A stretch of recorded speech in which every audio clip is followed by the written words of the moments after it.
DNA está no ar. Eu sou Fabiana Silbor e hoje vou conversar com o jornalista Ricardo Rodrigues. Ricardo fez uma viagem de Uberaba a Paraty para conhecer algumas ideias, algumas experiências, e é sobre isso que nós vamos conversar, sobre esse livro que começa a partir dessa grande aventura. Muito obrigada pela sua presença e bem-vindo. Muito obrigado a você, Fabiana. É um prazer estar aqui. Dar essa entrevista aqui é um prazer mesmo, estar aqui e poder contribuir aqui com vocês. Que bom, bem-vindo mesmo. A contribuição será extremamente querida.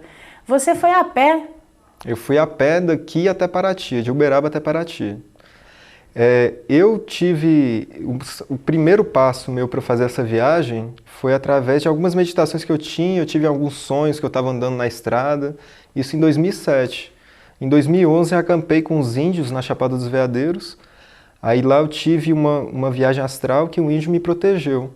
E eu já estava com essa ideia de fazer a viagem a pé, e eu queria me descondicionar um pouco, sabe, assim, com algumas coisas. Você é Ricardo, você é jornalista, são várias coisas que te definem e às vezes você se sente um pouco preso para você realizar o seu potencial. Cheio de rótulos demais. Isso.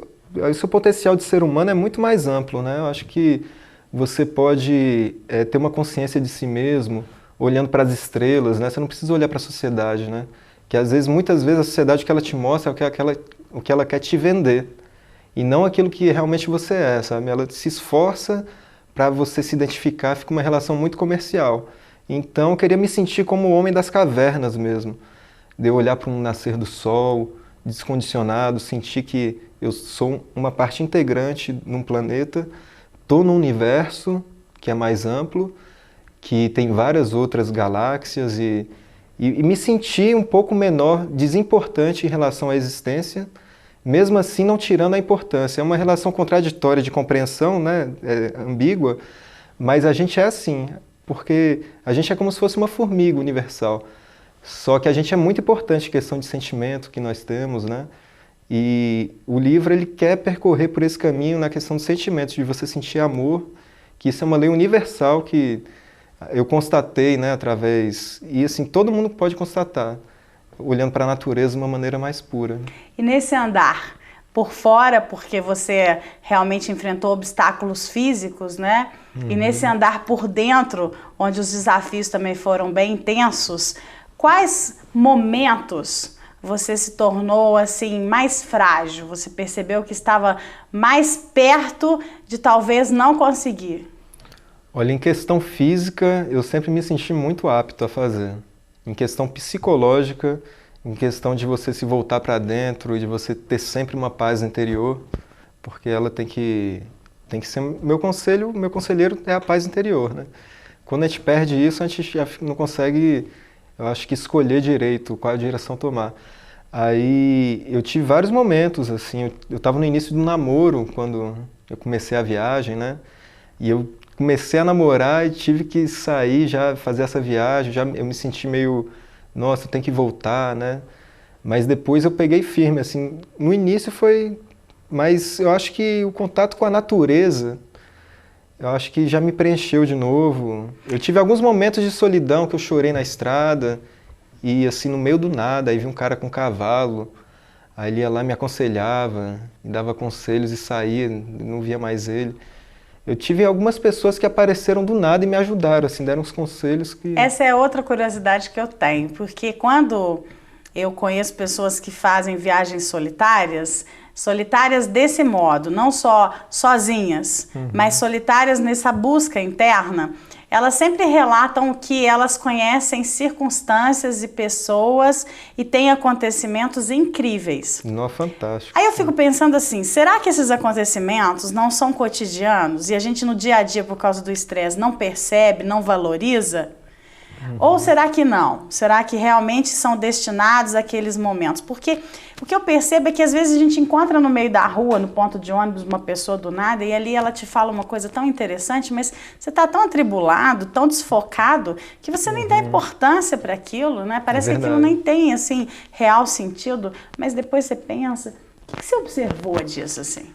Eu estava muito mais aberto a isso, a escutar o que as pessoas tinham para me dizer. E realmente eu acho que você tem razão, Fabiano, nesse sentido de que a gente passa muitas vezes na rotina e não nos damos conta de alguns conselhos, algumas sabedorias. E no momento em Cachoeira Paulista, eu estava passando lá, aí um rapaz me parou assim, ele tinha 70 anos, estava de bicicletinha, né? Isso já no Vale do Paraíba, né, em São Paulo.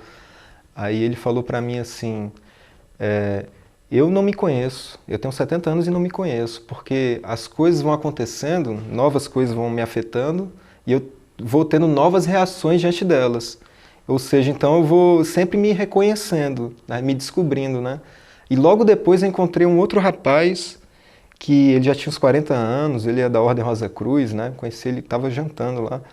Aí ele falou que nós somos a ponta do iceberg. Nós acreditamos que somos a ponta do iceberg, sendo que na realidade nós somos o iceberg inteiro, né?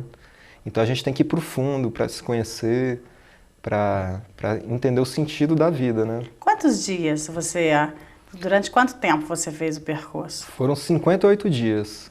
E quando você decidiu voltar, né, que terminou a sua meta e você, cumprir o que tinha sido programado, qual foi o sentimento? Eu senti um alívio profundo, uma gratidão. Eu agradeci a Deus muito, né, por eu ter conseguido fazer isso tudo. Eu sou alérgico a insetos, né? Se uma abelha me pica, eu quase morro, né? E não teve nada disso. Eu sou grato também às pessoas, foram muitas pessoas que me ajudaram. Em todos os sentidos, teve gente que cedeu a casa para eu dormir, deu comida, deu colchonete, deu vara de pescar para eu pescar lá na represa Furnas. Então, e deu amor, né? Teve pessoas que foram meus pais. Teve lá em Alfenas, perto de Alfenas, eu cheguei chorando numa casa que 4 pessoas tinham negado lugar para eu ficar, né? Eu queria só acampar, assim, na beira da estrada, na frente da residência delas, né, da fazenda. Todas negaram, assim. Aí eu cheguei na residência de um rapaz lá, do Seu Tapiro, o nome dele. Aí ele cedeu um espaço para eu dormir, eu fiquei 2 dias lá, pude lavar minha roupa no tanque dele. Que eu que lavava a roupa, né? Eu que fazia minha comida de fogueira também, fazia tudo. Eu compreendo às vezes que as pessoas tenham dificuldades em aceitar, né, quem chega, porque com esse tempo de tanta violência, onde o ser humano mostra um lado tão hostil, as pessoas estão ficando mais acuadas. Por outro lado, também eu acho maravilhoso aquele que tem coragem, né, de se entregar e permitir que essa ajuda ao outro contribua para ele continuar em segurança, continuar vívido. No seu processo de experiência, o que você acha que define essas pessoas assim, que têm essa disposição do amor para o outro e sem nenhuma expectativa? Eu acho que isso é ser vivo, né? Essas pessoas são vivas mesmo. Que a pessoa... que ela existe, ela está mostrando que ela existe, né? Que ela está mostrando que ela pode ser importante para alguém, pode ser útil, ela tem todas as ferramentas na mão para ajudar. Já as pessoas que não fazem isso, para mim, não é um ser vivo, que não tem a vivacidade dentro de si. São pessoas que tentam preservar muitas coisas. Eu acho que essa questão capitalista até de acumular muito, de medo de você perder as coisas, eu acho que dá um medo da pessoa de se abrir, de se relacionar. Você mudou? Eu mudei muito. Eu mudei muito. Mas aí em essência não. Eu mudei em consciência, né? Eu mudei na maneira de olhar para as pessoas mesmo, principalmente as pessoas que sofrem com as desigualdades sociais, né?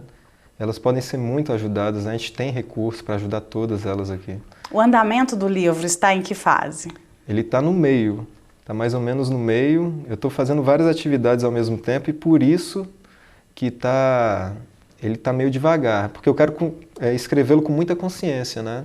Era a principal ideia. Quando você saiu, era caminhar, vivenciar todo esse inusitado e conseguir desse processo extrair aquilo que iria para o livro. Isso. Mas depois de terminar o trajeto, outras ideias surgiram além da obra? Olha, tem várias ideias, né, que eu até estou colocando em prática. Uma delas tem um teatro de rua de Uberaba, que eu toco com 2 amigos aqui no semáforo do Mercadão. A gente organizou o ERES, que é o Encontro Regional de Estudantes de Serviço Social. Eu sou aluno de Serviço Social aqui pelo FTM. A Marcha das Vadias a gente fez recentemente também, né? Então, são atividades que estão conjuntas, né? Só que a atividade própria minha só é esse livro, né? E tem várias histórias, assim, eu até gostaria de contar algumas. tem um rapaz que eu conheci lá em Sacramento, ele é alcoólatra, ele é carregador de batata, chama Lucas, de caminhões, né? Aí, quando eu cheguei na casa dele, ele se emocionou comigo, ele pegou uma pedra em formato de coração e falou assim, nessa pedra aqui, estou eu. Sempre quando você sentir alguma dificuldade, você pega essa pedra e lembre de mim que eu vou te ajudar. Mas ele é alcoólatra. 2 dias depois eu dormi na casa dele, conheci ele num posto de gasolina. 2 dias depois eu dormi na casa dele de novo, aí ele bebeu demais, aí ele resolveu brigar comigo. Aí ele me deu um chute no braço, que ele viu uma camisa escrita Kung Fu minha, sendo que é de um amigo meu, né? Ele me deu chute no braço, aí eu dei o chute no braço dele, falei assim, vamos parar com isso. Ele me deu outro chute, né? Aí ele começou a tentar lutar capoeira, ele quebrou o lustre da casa dele, sabe? Começou a me xingar, sabe? Mas assim, que o alcoolismo, ele fez com que ele mudasse totalmente, né?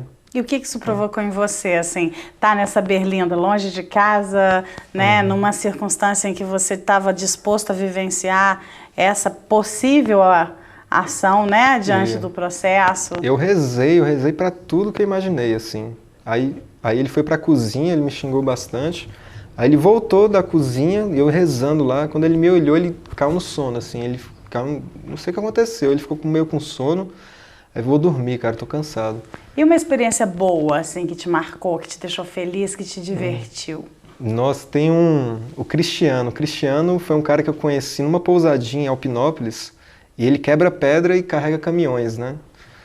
Ele tem umas tatuagens na mão, coisa que se a gente olhar pela aparência a gente ia julgar, né, de uma maneira errada, né? Assim, que tatuagem tem gente que julga preconceituosamente. O Cristiano, ele foi comigo, eu conheci ele queria ir comigo, que ele não conseguiu emprego para quebrar pedra. Ele foi 4 dias comigo na estrada, 110 quilômetros, de Alpinópolis a Alfenas. Nós dormimos juntos em vários pontos da represa Furnas, que ela tem vários braços, né? E a partir daí começou a criar uma relação de amizade. E assim, o pé dele ficou com problema, ele começou a criar bolha, né? Aí eu ajudei ele, né? Ele ficou com fome, eu tinha um dinheirinho guardado, né? Aí eu dava comida para ele também. E no final a gente pescou junto lá na represa Furnas, tomamos banho de represa, foi uma delícia. E no final a gente se abraçou, ele falou assim, já vou para a minha cidade, que é São Bento Abade. Ele me abraçou chorando, né? Aí ele falou que eu fui uma pessoa que foi muito importante para a vida dele. Aí ele se ajoelhou lá no meio da rodovia, assim, no acostamento. Aí ele falou que a primeira coisa que ele ia fazer é que ele ia rezar para mim na igreja, quando ele chegasse na igreja lá da cidade dele, e que depois ele teria um filho que se chamaria Ricardo. Aí eu falei assim, esse cara... A gente criou uma relação, um vínculo muito gostoso. Bacana. Parabéns, espero logo que o livro saia para a gente conhecer mais histórias e mais personagens dessa viagem e que você possa transformá-lo também numa referência de combate a qualquer coisa que não seja uma celebração do ser humano, porque muitas vezes nós somos nutridos por coisas tão inadequadas que nos impedem de viver a vida com a potencialidade máxima que ela exige. Obrigada pela sua presença e muito sucesso. Gratidão, valeu. Obrigada. A você em casa, a certeza de que o DNA traz boas histórias e mostra o outro lado da notícia. Um tempo de construção onde podemos ser tudo aquilo que queremos, de maneira correta, honesta, amorosa, transformando o mundo sempre por um caminho melhor. Obrigada pela sua presença, até o próximo programa.